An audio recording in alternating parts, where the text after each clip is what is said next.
website that I just wanted to put here. So it's very good. The search engine is very good. Search engine is very good. Okay, so you've identified an opportunity. You know where you want to submit your proposal. Okay, now you need to make sure that you look at the request for proposal, the solicitation. Okay, meaning to say that you really want to study what I need to do to submit this proposal. What are their requirements? Sometimes they'll say, we're not going to fund this. You want to buy a new computer? We're not going to have that. No laptops. You can't include that. Okay. Sometimes they're going to say, no freebies. You can't print t-shirts and distribute them to an event. You're not going to do that. Okay. So it's like they have certain, I would say guidelines, and that's what you have to follow. Okay. So you would kind of look at the RFP, and if you don't understand it, then talk to someone who knows. And this is what my role here at the university. Faculty members will find an idea, find an opportunity, and say, can we do something here? And so this is what happened with the faculty this morning. She found something, she shared it with me, I looked at it, I think it's a good opportunity for us, let's go ahead and do it. Okay, she had some time free today, she wrote her proposal, I reviewed it, there we go. It's short. Okay. Now, the other thing that you can see, the second bullet point there under number 1, is that federal agencies, they would like you to speak to their program officers. Okay? Now, federal agencies, they get a lot of applications, they get a lot of proposals, and they spend a lot of time, I'm not going to say rejecting, but some of them, it's not this agency that they want to apply to, maybe another department. Another agency. So what the federal grant, the federal grant agency suggests is that if you have a concept, contact one of our program officers. They have a list of program officers for different things. For engineering, they have 3 program officers. For science, they have so many program officers. And they're all open to it. It's just that when you write to them matters. If you write to them in summer, very tough. They're in conference, they're traveling, they're on vacation. They're not going to get hold of it. But if it's like early fall, early January or late January, they're there, they're working, and they're very open to discussing your ideas. What they feel is that this is the first level of filtering proposals that they don't want to see. Okay, otherwise they're going to have stacks and stacks of proposals. Okay, so they help you out. They say, you know what, this is a good idea, but maybe this is not the department, or this is a good idea, but guess what? Your research questions are not really research questions. You see what I mean? You have to have good research questions, okay? And then you're saying that you're trying to do this, but with the time you're saying, this sounds very ambitious. Cut down on your scope. So they give you feedback, okay? They give you feedback. Doesn't mean that you're going to get the grant, but it helps you. It helps. Now, at that point, sometimes, I know a couple of our faculty members, when I got them in contact with the program officer, they came back pretty upset, saying the program officer did not like the concept. And I said, see, that's what we want.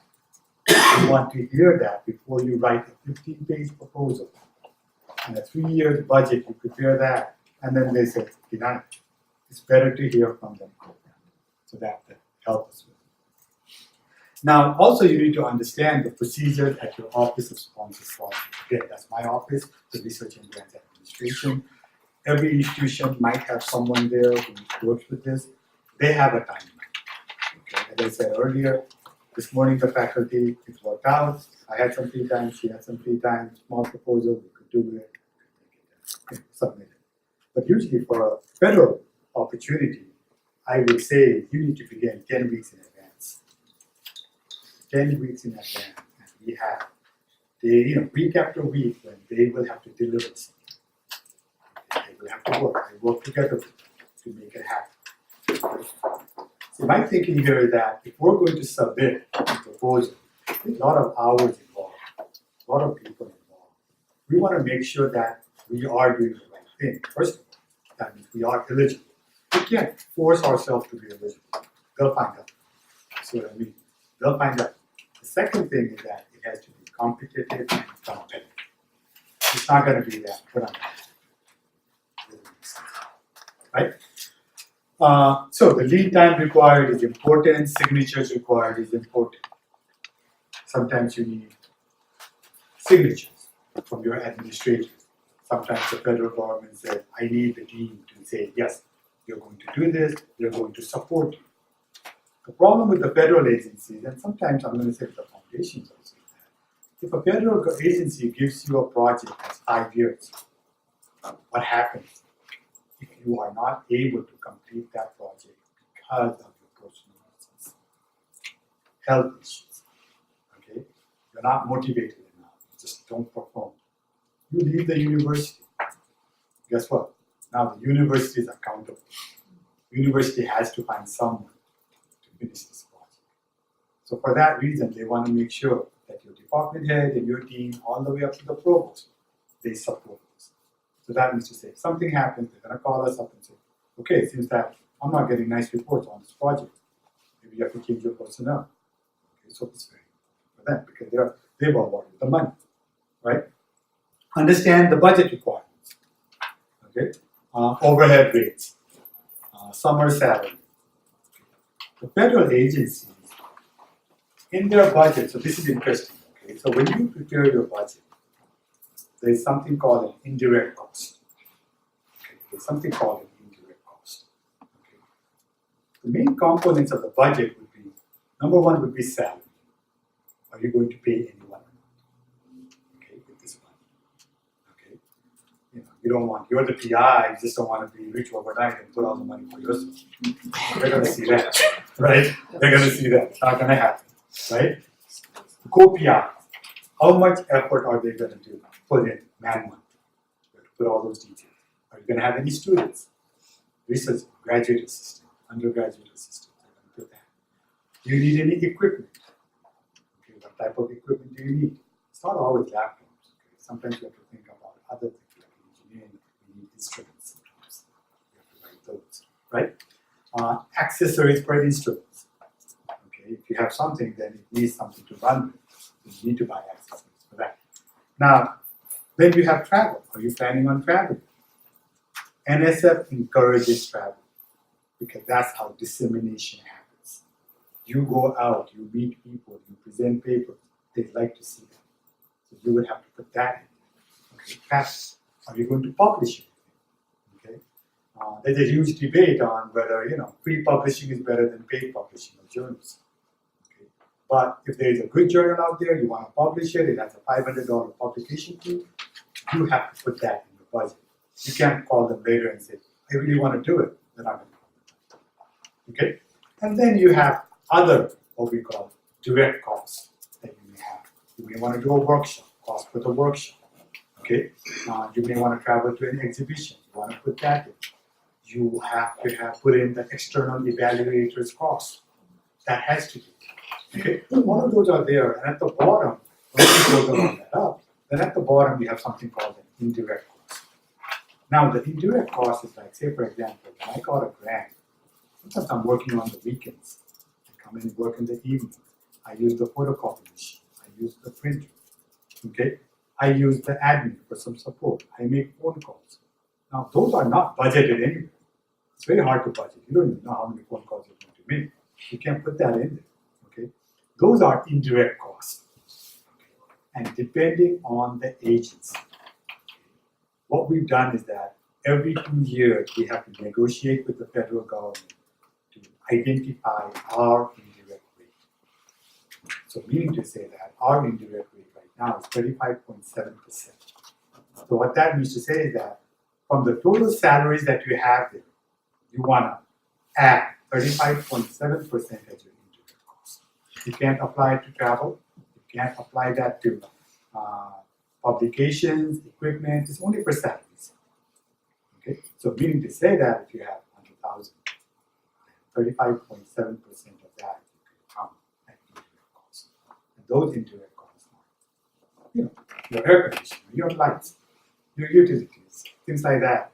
So it covers for all of that. Now, federal agencies, once you negotiate with one agency, that's what holds for everyone. Okay? But foundations, many foundations don't have that. They would like us to have to. And even if some do, they have like 10% or 5% indirect costs. Because again, it makes sense. Because it is a private foundation, they don't want to pay too much for indirect cost. right? They feel that, we're doing our part. Why don't you do your part? Give this guy a free room with free, lights and desks and computers and everything. We're giving him a salary, right? So it makes sense. Well, but those are things that we have to kind of look at. Now, commitment is important. Okay, so I talked about that earlier. It's so much important. Individual commitment, your department, your school, your university commitment. Okay? It's so much important to have. Moving on to the proposal. Okay, so there you go. You need more than a great idea. Earlier I said idea, you have a concept paper. Now you have to be able to tell your story. Okay, as a reviewer, the reviewer reads the story. I'm going to say scans the story, not okay. And for that reason, diagrams and tables are very, very helpful. Diagrams and tables are very, very helpful. After getting an NSF grant, I became an NSF reviewer. Okay. So they gave me 4 days to review 20 proposals. Okay, and that's where I'm looking for useful help. Diagrams, tables, bold, underline. That's what I'm looking at. Okay, and then nice formatting. Okay, all of those become important. Believe me, the first day I'm thinking, you know what, I'm a good guy. I'm going to read through everything. One proposal the first day. And I'm thinking, how am I going to get the rest of the proposal? Okay, so then I start scanning. I could not know. 15 pages and then the supporting documents. So 15 pages of proposal, 4 pages of budget justification, 2 pages of budget table, and then you have all these support letters and all of that. So it's a pretty lengthy proposal. Okay, so what I'm trying to say here is that, it's not like one proposal, one reviewer. Okay, if that's the case, you're fine, right? They'll read it. But you're looking at time constraint, larger number of proposals, and you have to make sure that you come up with the right results. Okay. And I feel pretty good because, some of the proposals that I read, and I kind of graded them, excellent, very good, fair, okay, 4 categories. Of course, the 5th one was 4. Okay, I think it aligned with many of my colleagues in that panel. Okay, so I felt good about it. I'm saying this is very good or excellent, and someone says this is really poor. Oh my goodness, someone's not doing their job, right? So that's something that we want to understand. You need to tell a concise story. You need to be able to captivate your audience. The summary should be important. It's like what we say in grade school. You write an essay. The first 2 sentences should be so much, right? We need to talk about it. You need to be able to communicate your plan. What are you planning to do? Okay, so here you go. You're talking about my project. I said, you know what? My research plan involves gap analysis. I'm going to take a look at what these universities teach. Myself, Virginia State University, and then Milwaukee School of Engineering. Those are my external academic partners. We came together, we looked at each of our, curriculum, we looked at what we're teaching, we went to the knowledge levels, okay, all the way down. So that was a gap analysis. So that's my research plan. I wanted to do that. Then the other part is that, how am I going to fulfill my gap? That's what we're going to say. We're going to identify key areas. We're going to get our industry partners on board.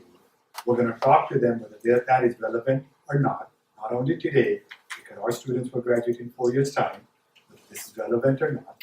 And so you need to have a good proposal, research plan to make it happen. Okay?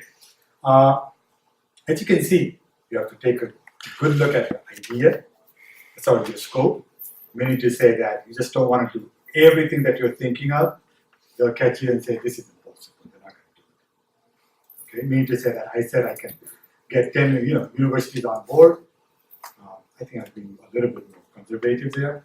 Instead of saying I can get 30, they'll say that's too conservative, that's too ambitious. But promise something small, something tangible, something making a difference. But when they see larger results, then you get recognized. Okay? Have mentors and or other experienced faculty members review the proposal. Okay, so at that point you have to have someone that you can trust. Okay, here's my proposal, can you read it? I want some external feedback. Okay. Now here I review it sometimes, but not everything in my subject area of expertise. So I do not know many, but if it's information systems, engineering, I can still look at it. Okay. Numerous drafts may follow. Allow enough time. At this point, I'm going to talk about why 4 times. Why did it take 4 years for me to get my grant? Okay, to get my grant. Okay, the first one was we had a technical issue. Thought we submitted, guess what? We didn't. It was pending. Okay, so the due date was May 21st. And July 21st, NSF writes to me saying, you have a pending proposal, but the due date has already passed. There you go. Now, okay, so we have to be prepared for that. I thought I hit the submit button, still remember I did it, it just didn't go through. Okay, I didn't know. Okay, so I also have to confess at that time, so we're talking about 2008, 2009, where what happened was that we didn't have a strong support for research. We didn't have someone in my office like me who worked with the faculty member to do that. Okay, so that's very important to have someone, right? To have your things done. Okay, that's fine. First time is fine. Second time, they got back to me and said, pretty much the program officer said, your evaluation plan sucks. Okay, there we go. I have to be very frank. Okay. I didn't even know what to evaluate. I didn't even know what processes were used to evaluate. Okay, I had no idea. That's not my field. Okay, and so I had no idea, and I'm thinking, okay, what am I supposed to do? Go out and get an external evaluator. And then I call the program officer. That's the good part about federal agency. The program officer will talk to you. Okay? And then she says, go out, and I'm trying to look for people, and they're charging $50,000, $60,000, $70,000 per job. And my budget is $200,000. Okay? I can't give the most of my money to them. It's not going to work. Okay? And then so the program officer told me, think about it. Maybe there are people in the university that can help you. So that's when it happened. I went to the math department, and I gave it school of education here. It worked out. So there you go. I submitted it, and I'm thinking, okay, it looks good. Okay, they like my research plan, everything looks good. I fixed that, the evaluation plan. Believe me, frankly, I didn't know evaluation was so big at that time. I feel so bad now. I was kind of naive. I didn't even know about it. Okay. And now I emphasize so much on that, and as you can see, I talked about it. Some third person has to take a look at your work. Otherwise, how are they going to believe it? They're in Washington, D.C. You're here. Okay, they're not going to see things. Okay.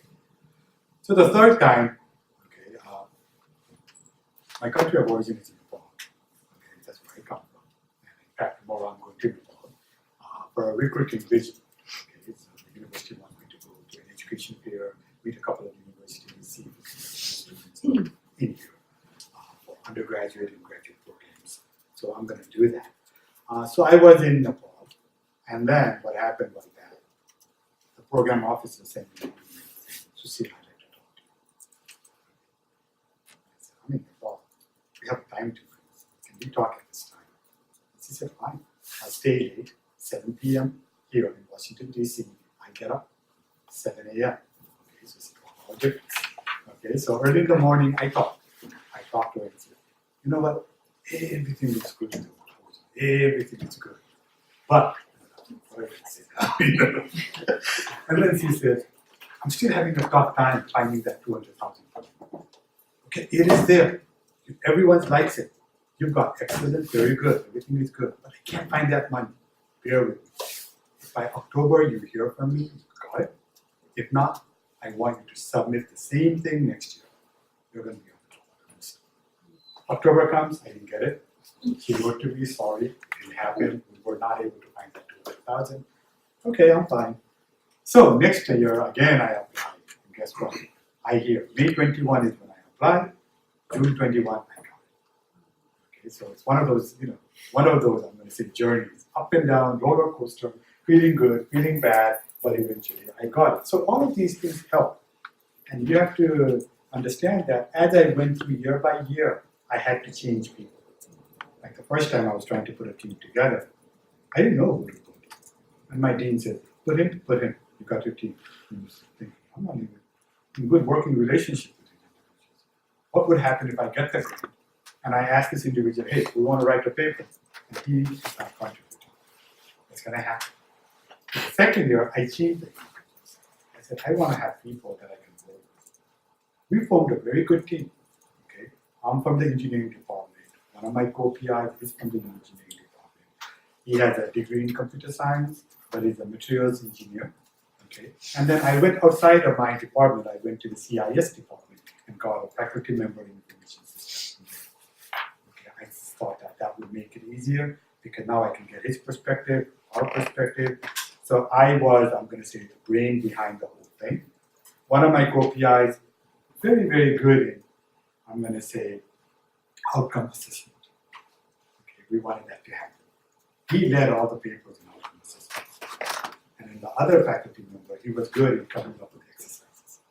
So we had strengths. We had a good team. We worked together. Okay, we made it happen. Okay, so as I'm talking about this, some of these things become important when you write your budget.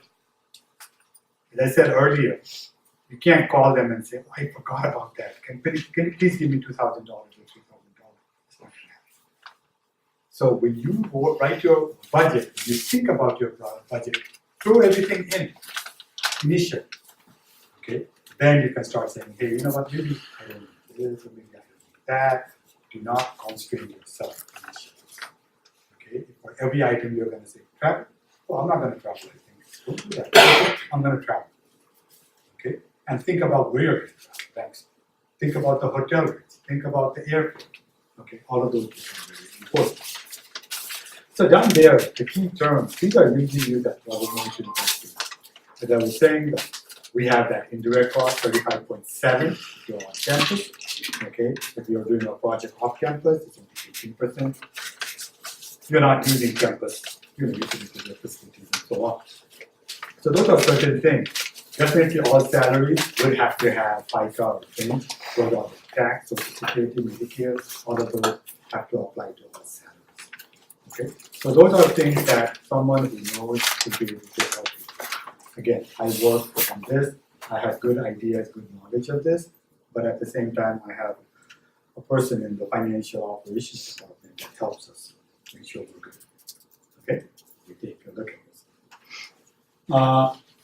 I'm not going to go talk about the IRB. I'm sure you know about the IRB already. But what I'm going to say here is that some agencies will ask you, have you gone through the IRB process? Okay? And many times what we have to do is we have to submit an application, get an IRB number, and say, we have. It doesn't have to be approved. We're going through the process. Okay? And of course, the proposal is funded. Awesome. Congratulations. Now it's time to perform. You will need project management skills to move forward. I really say the project management skills. You wouldn't believe it. I do teach project engineering to graduate students. But I find that skill has really helped me navigate this project, the difficult part of the project. Yeah. Congratulations, part is gone, like me, 3 years, no funding. Okay. What we say is that you are in good company. Okay? We need to say that majority of the people did not get funded. So think about it. You're in that majority. Okay? Sometimes you're going to say, you know what, I want to be in the majority group. But not this one, but still. Okay? Right? So there you go. Okay? Some agencies fund less than 10% of the proposals they receive. So yours is not only 1 to 9. If you think about NSF, they fund only 8% first-time proposals. So in that case, I had very less chance of getting a promotion. Successive years. Okay? But what I also say is that don't lose hope. Think about my story. Have patience. We submit. I will have to confess that when you get that denial, you're going to be very upset. And I was very upset multiple times. But then, after time, your anger goes away, and then you're going to say, you know what, there's something good I need to do. Okay? You may want to submit to the same agency in the next cycle. If you want to make changes, you may want to look for another funding. Okay, maybe another funding for that. So this is my story. At RMU, I have received 2 funding grants: 186,000 National Science Foundation, 77,000 Hewlett Packard grant. Okay, so these are all my things that I've authored. I have authored a textbook. Okay. I have 7 journal papers, 12 conference papers, I was invited to 3 poster sessions. I'm a reviewer for the National Science Foundation. I was a keynote, I gave a keynote address to 2 plenary sessions. And the last one down there, I wrote 4 scripts for a YouTube video which is out there and is being used by different instructors to teach their classes. And I feel good about it. I think I made a difference. I made a difference in what we teach in software engineering, at least one course. And as I said, 32 universities in the country, 3 other universities outside, they are using either all of my materials or some of our materials. Okay, here. Questions? I know I've just been talking. I didn't give you guys to ask any questions. I should have said that in the beginning. Questions anytime. But if you have any questions, I'll be more than happy to answer them. But one other thing that I want to do, and I think George and I agree, you are R&D, right? You're here as our student. You're going to graduate as our student. Down the road, if you have some questions, please write to us about this, about grant. If you want to help on grant, saying, hey, Dr. Acharya, I'm thinking of this grant. Give me some ideas, give me some thoughts. We're always open to it. Okay, that's something that, now, even if you're not working here, you're not our faculty or staff, we still try to provide that. So we've done it. I think some time back we worked with Black Hawk School District. Submitted a proposal, Department of Education proposal with them. So we do some type of things. Okay. Questions? Just a quick question. How long was the time interval? She said it took 4 times. How long did that take? The first proposal, or so as I said, this ran on an annual cycle, so pretty much 4 years. So it was like May 21st was when the engineering department, the National Science Foundation Engineering Division had their deadline. And May 21st is when you submit by that deadline. Of course, throughout the year, I also learned that you can't rely on the servers. So submit 4 or 5 working days prior, because when everyone does it at the last day, it's not going to be able to get that load. They say that 4 months, they'll give you feedback. Okay. And so by, so June, July, August, September, you are able to do. And then you will wait until another cycle to come in. Okay. But the first proposal for me, it was more like a learning experience. And I think the faculty members now have the advantage of me sharing my ideas and knowledge with them, speeds them up.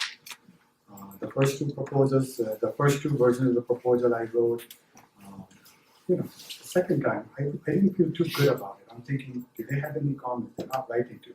So I had a colleague, and maybe George, you remember him, John Hayward. Yeah, He was my department head. And I asked him, John, you know what, I'm too biased in my proposal because now I'm not even reading it, I'm just scanning it. Because I read it so many times, and I asked him, you need to help me out. Just read through this and criticize whatever you can. I want to be critical of that. And he did just the same. That really helped me because now I have a different outlook. And it helped because that's the 3rd submission. And that's when they say, you have excellent and very good. I remember a piece from Michael Baker. There you go. Yeah.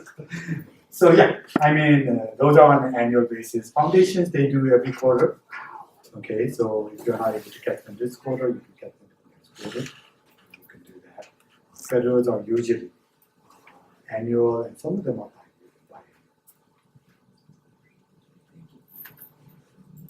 biannual. Have you had experiences when you're working with different grants, especially like with national grants, federal grants, and if on the website they have like a budget sample or a budget example, have you found that pretty much that is them saying, like for instance, if they say a certain percentage for fringe benefits, or what I found is a grant that I'm working on, it says a certain percentage of the salaries that we're allowed to claim. Is that pretty much they're already leading you to what they feel is acceptable, so you should follow that? That's a very good question. So as I said, if it's the fringe or the FICA, they cannot dictate it, we dictate that. Because that's employee payment, like say for example, say for example, I as a faculty, I work 9 months and I get a certain FICA and fringe rate. Summer cannot be different. I'm still the same person. Maybe my salary can be different, but the percentage they take out for my Medicare, Social Security, it still remains the same. They cannot dictate that. The only thing that they can dictate would be something like your external evaluated scores cannot be more than 10% of the total budget. Okay? So Or your, it yeah, would be, it would say, They will say it that. would have stipulation. Yeah. Okay. they will say that. Or your indirect cost, guess what? Ours is the foundation, 10% max, 5% max, or nothing. Or if it's federal, you have to put what you have, and you have to submit the letter that you have received from the federal grant saying, Walmart University, they can apply indirect rate of 35%. How do you determine what type of salary to ask for? Is that something that a person in your position would help the researcher determine, or is there? That's a good general question. standard? Sometimes I struggle with that. The reason is that if I tell them, this is what you want to request for, you see what I mean? They may feel offended. I think I'm worth more than that. Or if I put more, the grant agency is saying, you know what, we're not going to pay this guy so much.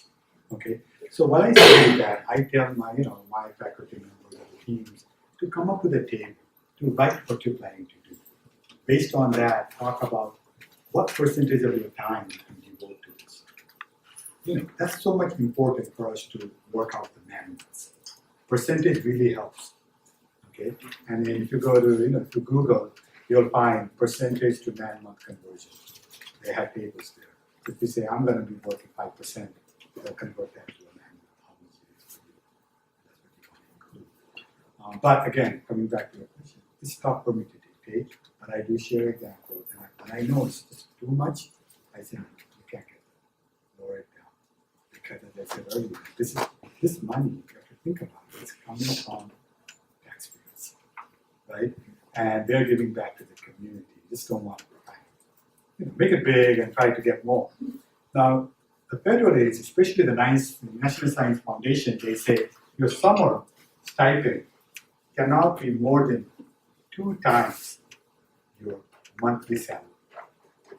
So you look at your monthly salary, multiply it by 2, that's the only thing you can request in summer. And I feel that makes sense because in summer you're going to be visiting here, doing this, not working too much.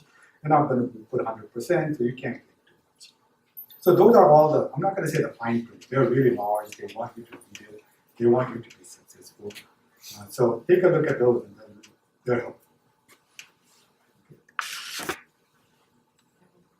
Sure, please.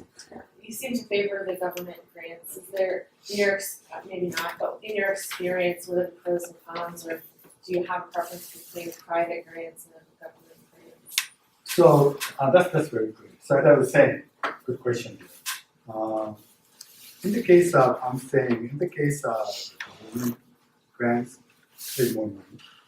There's more money. As I said, I think for some projects will cost $3 million.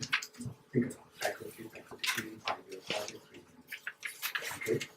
Now, when you go to private or foundations for $3 million, they usually fund what we call capital projects.